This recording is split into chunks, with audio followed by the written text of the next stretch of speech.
Imagine paying thousands of dollars into life insurance for years. Then one month, you miss a payment. Maybe money is tight. Maybe you simply forgot. And suddenly your entire policy could disappear. But here's the shocking part. In some cases, stopping payments might actually be the smartest financial decision you ever make. In this video, we're breaking down exactly what happens when you stop paying life insurance premiums step by step. Because depending on your policy, you might lose everything, or walk away with thousands of dollars. So, let's break it down. First, let's talk about why this happens so often. Millions of people stop paying their life insurance premiums every single year, usually for 3 reasons. Number 1 is financial pressure. Life changes. Mortgage payments, childcare, rising costs, medical bills. And suddenly that monthly premium begins to feel like a burden. Number 2 is that people realize they might not need it anymore. Maybe the kids are grown. Maybe the mortgage is paid off. Maybe retirement savings are enough. And number 3 is confusion. Many people simply don't understand how their policy works. And when premiums increase, they panic and stop paying. But what happens next depends entirely on the type of life insurance you have. Let's start with the simplest type: term life insurance. This is the most common and the cheapest type of policy.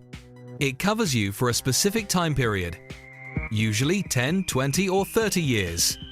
Now, here's the key rule.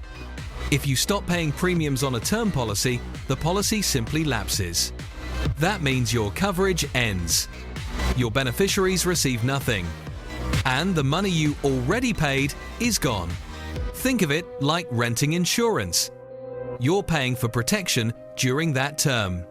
But if you stop paying, the protection stops too. However, most companies do give you a grace period, usually around 30 days. If you miss a payment, you still have time to catch up before the policy cancels. But once that grace period ends, the coverage disappears. Now things get more interesting, because whole life insurance works very differently. Unlike term insurance, whole life builds cash value. Part of your premium goes into a savings component. Over time, this cash value grows, which means if you stop paying premiums, you might still have options. Here are the most common ones.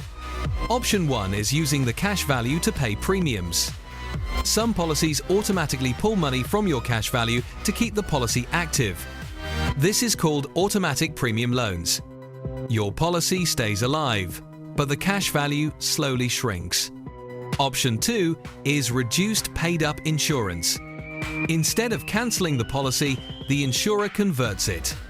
You stop paying premiums completely, but the death benefit becomes smaller.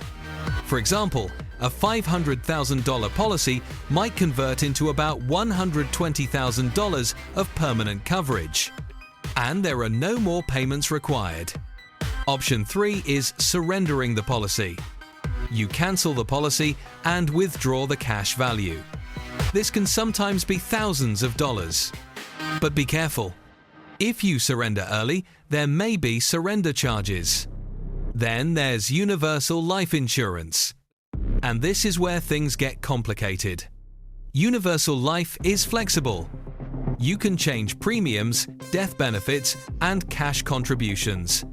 But this flexibility comes with risk. Every month, the insurer deducts the cost of insurance from the policy's cash value. If you stop paying premiums, those deductions continue.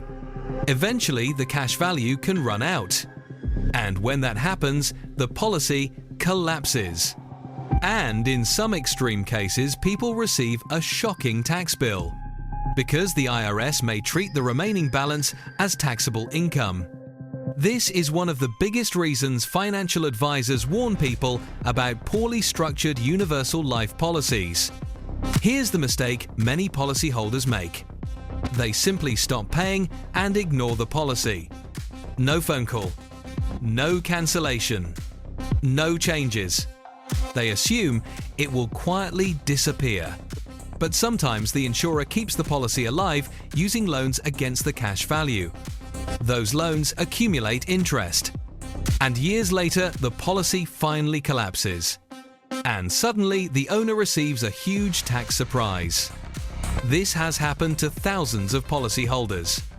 Which is why experts say never abandon a life insurance policy without reviewing your options first. Before stopping payments, there are smarter alternatives. Option 1 is lowering the death benefit. Reducing the coverage amount can significantly reduce the premium. Option 2 is converting a term policy to permanent coverage. Some term policies allow conversion without a medical exam. Option 3 is selling the policy. Yes, this is real. It's called a life settlement. Investors buy your policy, continue paying premiums, and receive the payout when you pass away. For older policy holders, this can sometimes be worth tens of thousands of dollars. Option 4 is withdrawing the cash value. Instead of surrendering the policy completely, you might take a partial withdrawal. Now here's the surprising part. In some situations, stopping payments can actually be the right decision.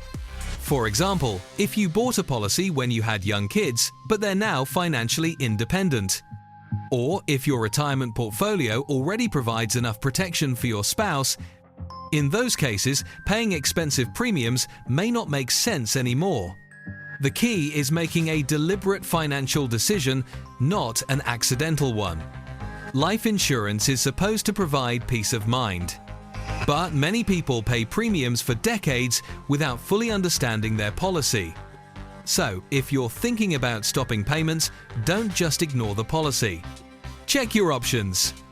Review the cash value. And understand the consequences first. Because, depending on your policy, walking away could cost you nothing. Or it could cost you hundreds of thousands of dollars in protection. And that's a decision worth getting right.